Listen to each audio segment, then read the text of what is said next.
Good morning. What's all that? I'm German, I first need to clean up, right? Good morning, how are you doing? That was pathetic. Can we try it again? Good morning, how are you doing? Fantastic. All right, as you probably realized, I was not supposed to be on stage. Sorry for that. I'm going to talk about a topic I talk about since years, and I think it's still important, journey map operations. Some call it journey management and customer journey management. There are many names for it. But this time we're going to be doing it differently, because I called it Beyond the Sticky Notes. And what I'm actually going to talk about are three things. I'm going to talk about sweat, tears, and the truth. Three things. All right. That's me, my books, my company, done. I want to talk about why I owe a keynote to SDGC, because there's a long history in that. And then I get into the content.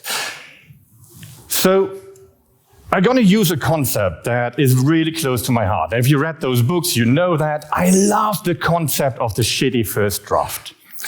And I think it's one of the most important things in service design or in design in our work in general, right? We should always start with a first draft and iterate on it. And if you ever struggle with that, with explaining that, maybe use a quote from someone else to explain it. Because once, a famous author, Ernest Hemingway, was asked how he achieves the clarity in his language. He was famous for very short sentences, to the point. And when he was asked how he achieves that, a quote from Hemingway is, "The first draft of anything is shit." Hemingway. But then I rewrite every page up to 50 times or 100 times, and that's how I achieve clarity in my language. And that's what we do as well in design. I'm going to come back to this concept in a moment, but I want to go back, and when I got asked to do this, I thought back about a bit of history. Yes, we were young, weren't we? 2008. Who was at the Service Design Global Conference 2008? Can you show some hands? Look at that. All right, all right. I was on stage in Berlin at the Service Design Global Conference before, and that was 2010, when I was the little sidekick of Birgit, co-moderating the 2010 conference a few blocks further down. And don't worry, I'm not going to take you through all my SDG pictures now. I jump forward to 2017, because in that year, I got a message from Adam. Adam sent me a message from the airport that, "Hey, Marc, my flight got canceled. I'm stuck at the airport. I'm supposed to do a talk on the state of service design, the past 10 years. Here are my bullet notes. It's starting in 2 hours. Off you go." So there I was. Had no clue. Bullet point. It was a bit of bingo, but it worked out. And then there was 2018. And that's why I owe a keynote to SDGC. 2018. Alex and Jamin asked me to do a keynote about the design process of our book, the Doing book that came out at that time. And I needed to cancel. Luckily, Marcus and Jacob did the keynote, and I sent a little video why I couldn't be there. And I thought it might be nice to go back in time and show you the video I've sent in 2018 that was played in the beginning of the keynote why I couldn't be there. Hello, Dublin. Unfortunately, it is one of the few Service Design Global Conferences that I'm going to miss, but I have a really good reason for missing it. Because we're about to get a baby. I mean, now. Really, right now.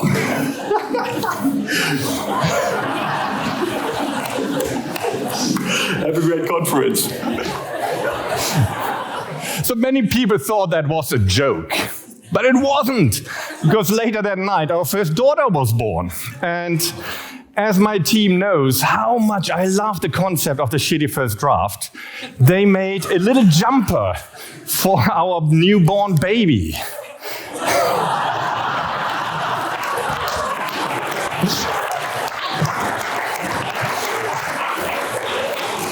If you have kids, you know that it's not true. They are shitting first draft. That's all they do the first month, right? And as a good designer, you know you shouldn't end with the first draft. So of course we did a second iteration on that as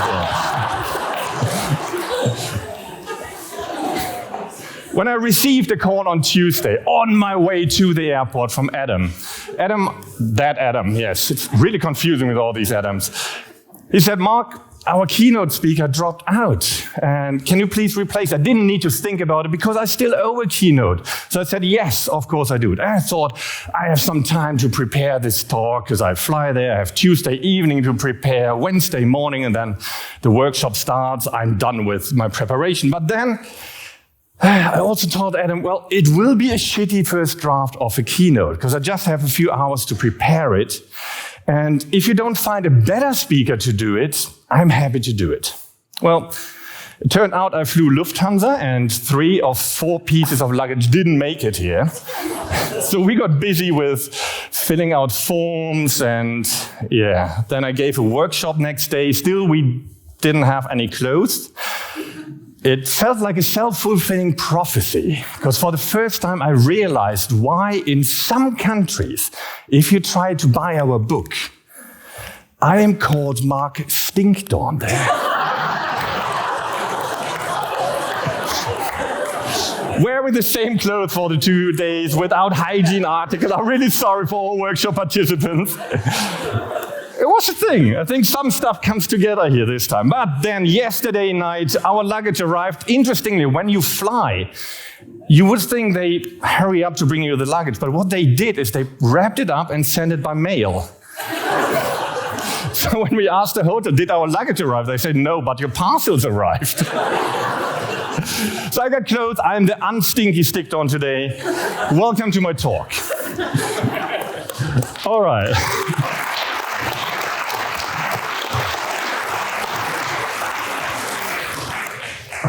I'm going to keep it brief. So that was the sweat thing. You realized that, right? Yes. Okay.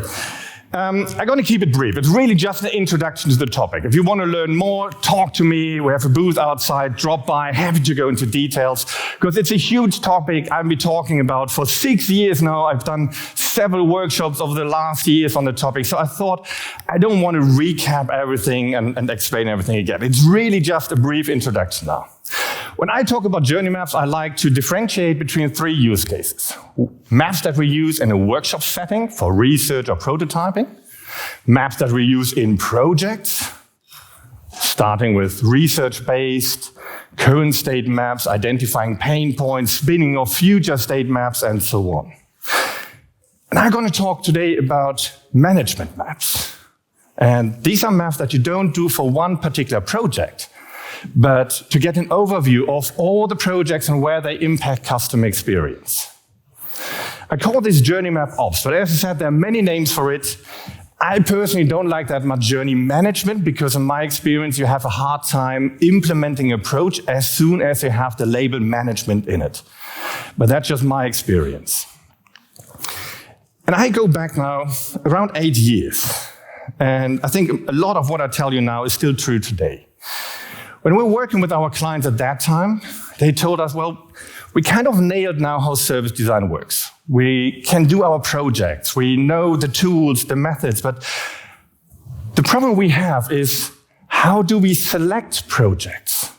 How do we prioritize? How do we know where we need to focus on next within an in-house team in a larger organization?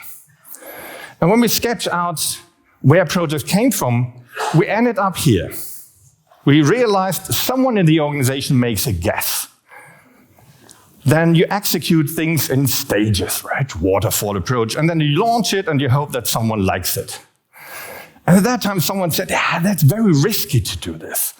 We should actually work more agile. We should ask real people, prototype with real people, adapt to your needs, work in iterations.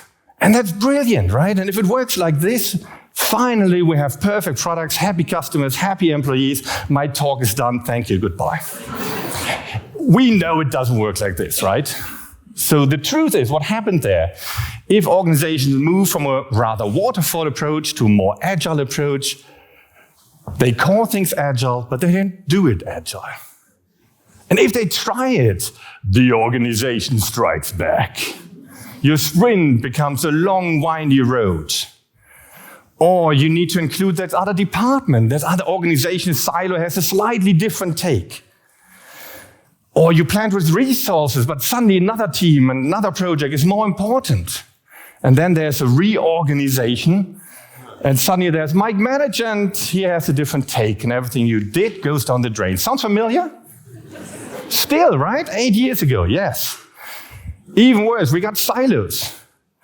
We use different tools, different methods, different documents, and often as designers, we're translating between one department and another department, which sometimes really literally is copy-paste stuff from one piece of software into another software.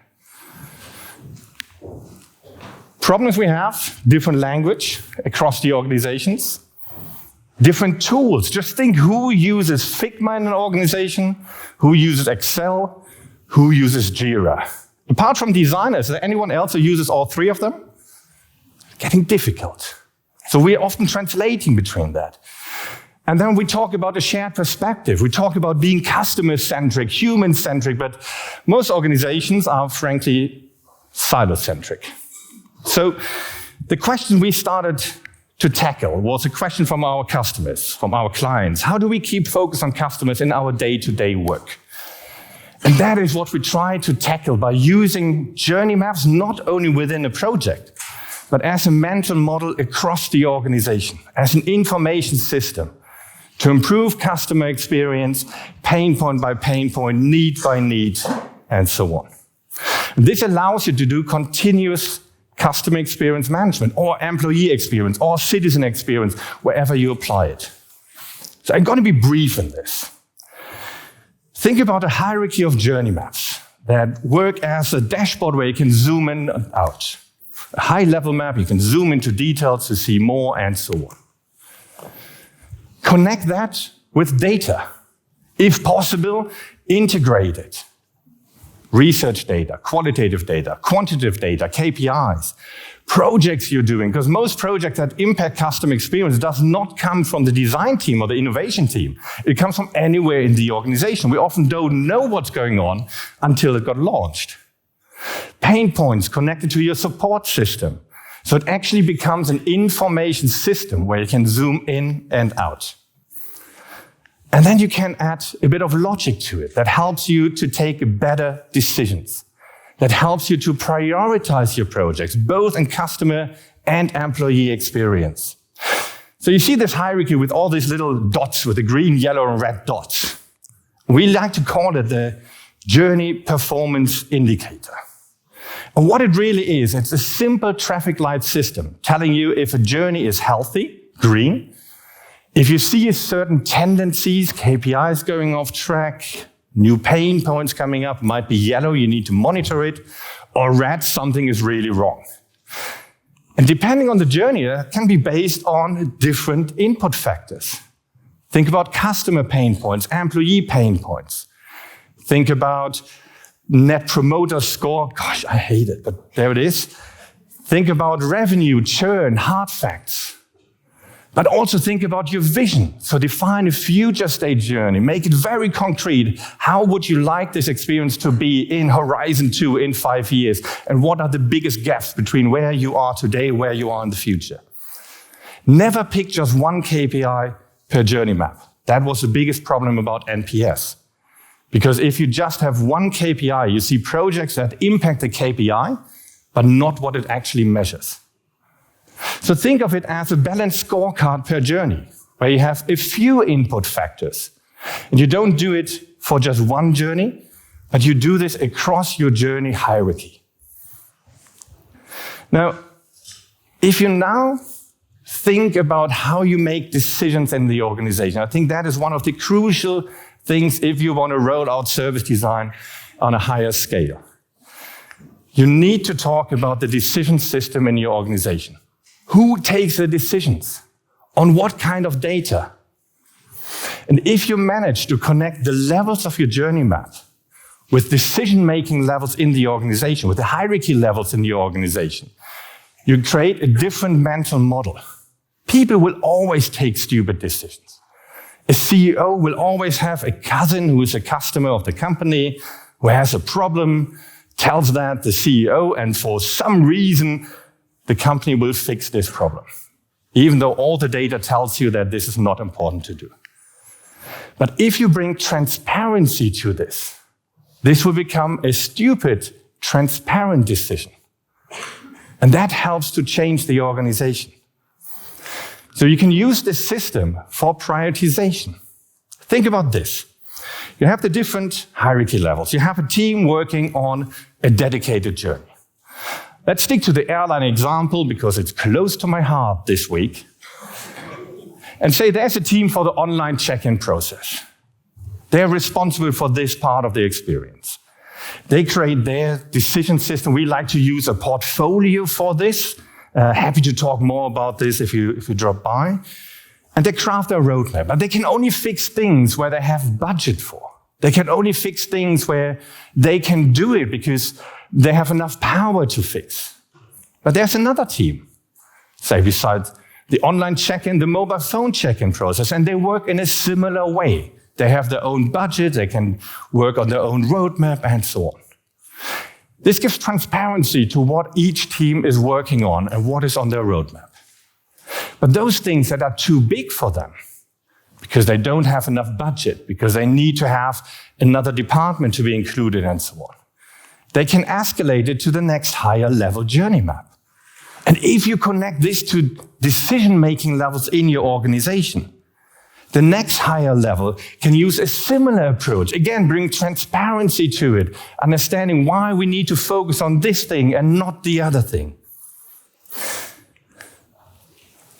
We prioritize using what we like to call the opportunity portfolio.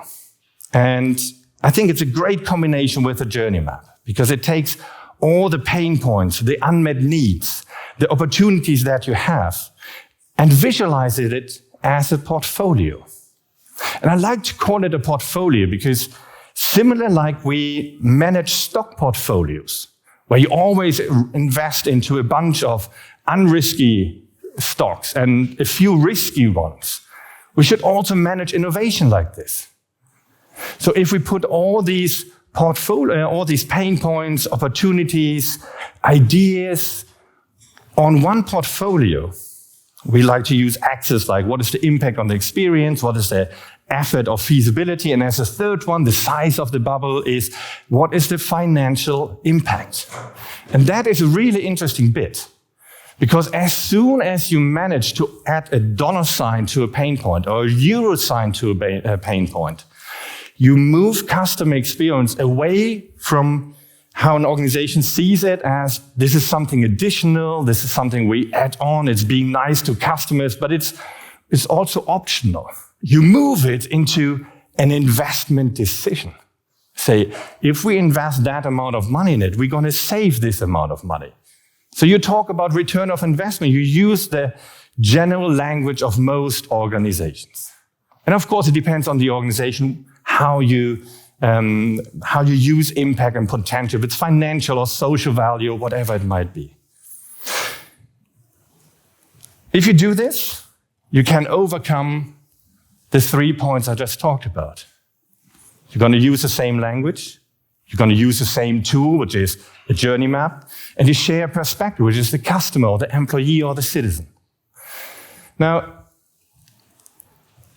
I'm really proud that we started with that 6-7 years ago, and I'm really proud that now more and more companies are doing this. More and more vendors are offering proper software to do this. Tooling itself is not so important. I met a client of mine here who's actually doing this with Castellans. Do you know Castellans? No, not Castellans. No. It's what? Confluence. Atlassian. Gosh, that was a brain fart. Sorry for that. Yes, Atlassian, Confluence. You know the tool? Yes, horrible, right? A text tool, but really not made to do journey mapping, but because it's the only tool they have, they use it for it and it's working. So the tooling itself is not so important. It's more about the governance structure, how you do it, getting the journeys right, the structure, and so on. There was a great talk yesterday by an Dutch railway about how to implement it. And it all sounds brilliant and easy to do, right? No, it's not. It's hard to implement. It's really hard to do. But once you nail it, you're going to profit from it a lot. Now, let's get to the surprise.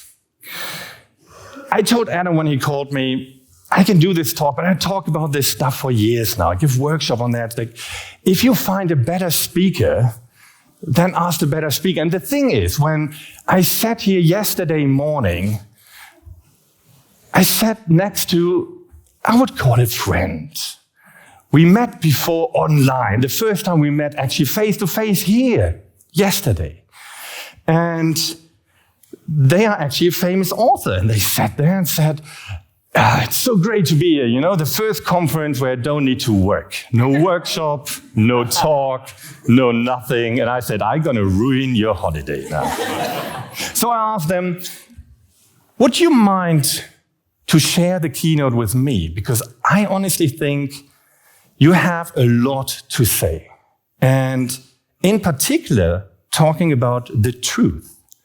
I said implementing Journey Map Ops is a hard thing. I think we need to talk way more about failures, where things go wrong. Be honest about it. Not only say, yes, we did a failure, but tell what was it? What did we learn from that? So we talked about that, and luckily, they agreed to do this. Who of you knows the book Beyond Sticky Notes? A few. If you don't know it yet, I can highly recommend to get it. And please give a really warm welcome to K.A., the author of Beyond Sticky Notes. So good. Hello, welcome. Surprise. My name is K.A. I use them, they, or he, him pronouns. It's wonderful to be here. I didn't think I would be doing this, but here I am, so that's good. This talk is a short version of a much longer talk and part of a broader conversation about co-designing with care. I have come from stolen Aboriginal land, or on Wangal and Gadigal country in Australia, or the land down under, but I'm not going to sing to you that song, maybe tonight. But I originally come from a really small town of just about 100 people in Aotearoa, New Zealand. We don't often get the chance, as New Zealanders from small towns, to come and give a talk in a stage or in the computer like this. We also don't get to see a lot of trans and non-binary people take stage. And today you get two keynote speakers. So clearly the queer agenda is working. Yes. So come on in to my Fail Club. The Fail Club maybe doesn't sound like a great place to be on a Friday morning, or maybe it sounds nourishing, is a place for us to speak really honestly about failing. So hands up, who has failed at some point in their career? You absolute monsters that don't have your hands up. Put your hand up again. And I want you to keep your hand up if it felt good to be failing. Yeah, so not that many hands up. It doesn't feel that good, feels pretty gross. We punish ourselves, we punish each other for failing. And we come to conferences like this to talk about our successes. I'm not going to do that. I'm going to do the opposite thing and talk about some failing. Because I think failure is a practice, hey? We talk about failing all the time in design and innovation, but it's sort of not really allowed and we don't talk about it. So I'm going to tell you a story about how I have failed and how someone in the very first co-design for service design project I ever did wrote this, "I am not your problem to be solved," on a piece of paper and then walked out of the room. And I want to use this as a way to talk about our good intentions not being enough. So I've seen that design is in a bit of a crisis of humility. We make these hugely bold claims about our practice. Now, design is good, but there's other things that also help. A design agency who I will not name, probably for legal reasons, recently also claimed that they could redesign capitalism. We are also seeing wild things like we're going to do a design sprint for world peace. This is kind of a bit arrogant. Like, we are good, but we're not this good. And I think the opposite of this is humility. Humility being the accurate perception of our own limitations. And something scholars have suggested has evolved as a way to signal to others that we are safe and approachable. Two really important things for doing our work and maybe just like being in the world, being in community generally. So I'm going to share with you some traps, some things that take us out of humility, and some antidotes, or some things that can help us to restore our humility. That maybe some of the rhetoric, the language around design and how wonderful designers are have taken out of us. And you can play along if you feel like it. You might like to take some notes, do some drawings, or just listen. So about a decade ago, I stepped off the path of commercial design to social design and social practices of design. I wasn't totally clear what the path was, and that I have stepped off the path into well-worn territory by other disciplines and other practices. And in social practice of design, failing has really big consequences. So I had previously been working in retail, UX stuff of retail, particularly bras, and also financial services. And I felt as ready as you can feel at about 18, 19 years old to dive into socially applied design. So the agency that I was working for got a contract to do a child protection project to translate a change in legislation into service design across 3 regionally distinct areas, and to work with Indigenous tribal leaders, police, social workers, and others to do this. Well, the audacity of thinking that bras and finance had prepared me in any way to work in child protection. But I was excited. I had sticky notes, and I had butcher's paper, and I had design methods, so I was ready to go. Spent a lot of time preparing for workshops, preparing for the first gathering. I felt very proud of my workshop design. Showed up to the first community, and someone said, "Who are you?" Not in a nice way, like, what's your favourite colour, what's your star sign, but who do you think you are? It was soon followed by, why don't you just sit down? And like, we'll take it from here. So this was quite a painful experience, necessary one, but a painful one. Felt really embarrassing. I felt quite ashamed that I'd missed so many things about how I needed to be. I was very anxious, but it was also a little bit of an ego death of sorts. This experience, in particular, fundamentally changed how I am and how I work as a designer.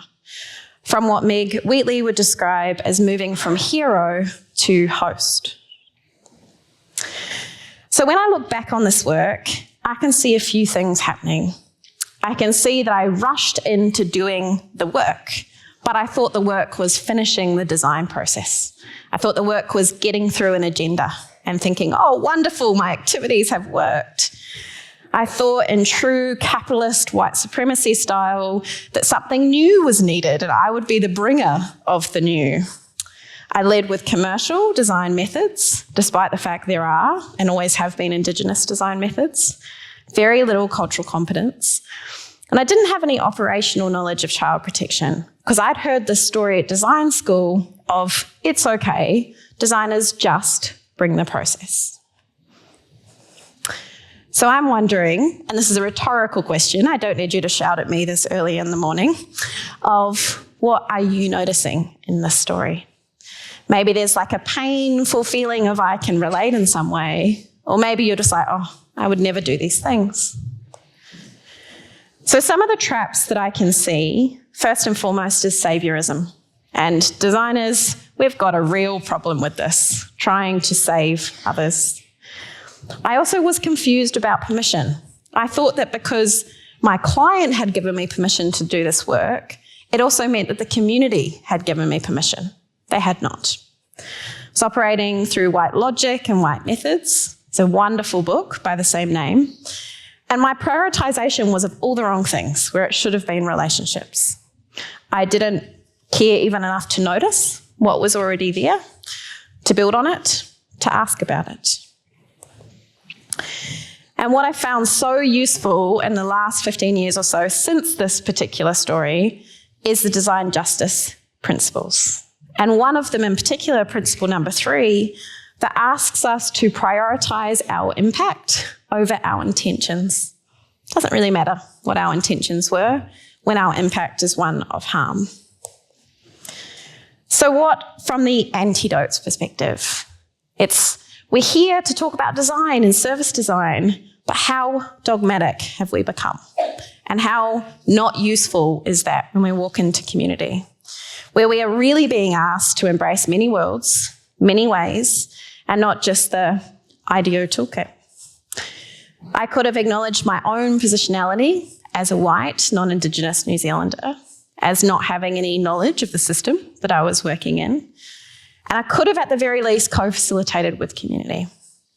Could have worked in solidarity with what is, or thought to notice, or care about that. And I could have aligned much more so to existing protocols. But should I have even been there? No, I don't think I should have. Even now, I don't think this is a project that I would take on based on my identity and based on my skills. I don't know if we ask ourselves this question very often of should we actually be doing the work that we're doing, and how much of that work should we be doing, and in partnership with whom. Since then, I've worked in lots of different contexts and work very much these days on invitation from people in community as opposed to just from a client who wants to send me into a community. And I've noticed a bunch of things. That our good intentions and our lived experiences are not always enough. That more work isn't always needed, and we're not always going to be the people to lead it. I think we have to stop educating designers as fixers of others, fixers of communities. And perhaps, as is attributed to Auntie Lilla Watson, Aboriginal activist, I want to share this quote with you in finishing. Auntie Lilla says, "If you have come here to help people, you're wasting your time. But if you have come because your liberation is bound up with mine, then let us work together." Thank you.